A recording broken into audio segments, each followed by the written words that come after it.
welcome to the Toe Show. Today's topic, who let the cat indoors? Let's talk about it.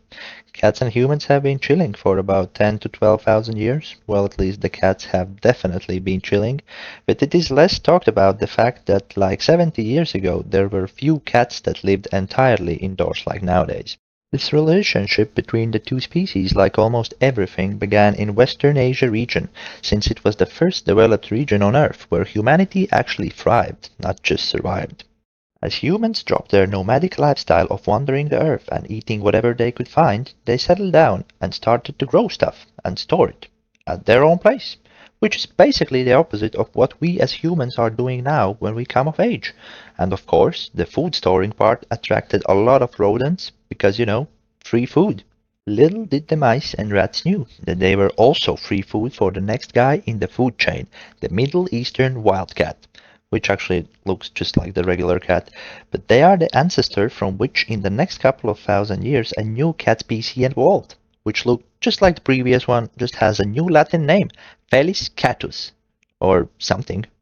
Since cats and humans have mutually beneficial relationship by humans providing food for saving their food from cats' actual food, I guess for some it's more beneficial than others, but whatever. Actually, some scientists say that cats domesticated themselves, which actually sounds like something a cat could do since it's very hard to get them to do shit.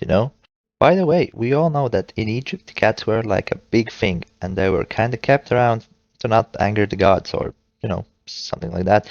But the fun fact of the day is that the rich folk in Egyptian culture actually used cats to flex their wealth by dressing them with gold jewelry and chains and jewels and all that stuff.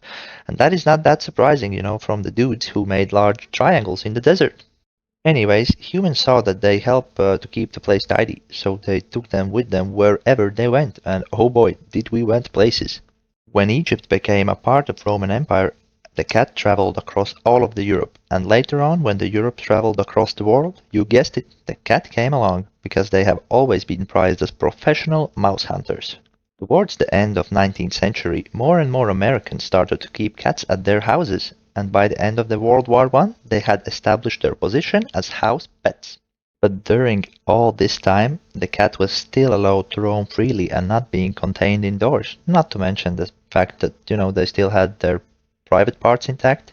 For some time, the US Postal Service kept them as official employees, but their wages were mostly calf livers and lamb kidneys, so basically they were working paycheck to paycheck. Inventions like refrigeration, kitty litter, and castration made it possible to keep cats as indoor animals, but the species themselves and their characteristics and needs haven't really changed that much for the past thousands of years. That's why, they become like little crackheads when they see a bird outside. Cats were not popular indoor pets till 1950s, when the first clay litter was invented and caught on to the general public, thanks to massive efforts of marketing, of course.